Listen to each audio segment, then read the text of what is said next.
Păi de ce nu se poate să trecem? Așteptați cineva? Da, așteptăm. Dacă de mult foarte. De ce? Păi vrem să trecem. Suntem... Păi vrem să trecem, de ce nu se poate?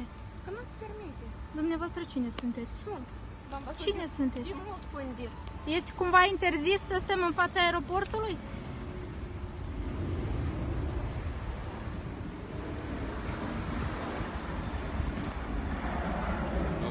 Păi de ce nu se poate să trecem?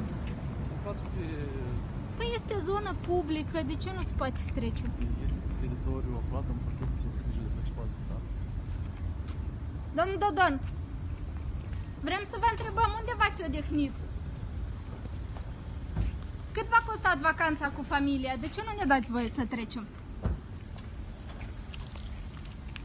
Cum vă numiți?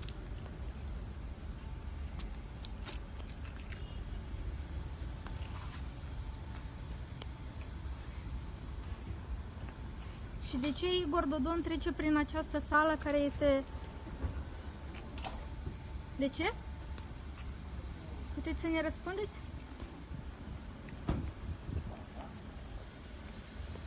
Ei bine, în această mașină se află Igor Dodon, iar în cealaltă a urcat soția lui. Putem să vorbim cu Igor Dodon? Cred că nu.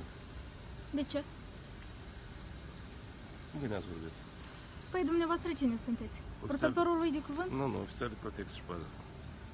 Păi noi vrem să vorbim cu el. Nu e posibil. De ce? De atât. Încercați, întrebați-l. Nu e posibil. Suntem de la presă, Jurnal Îmi TV. pare bine, prezentați-o, vă rog. Poftim.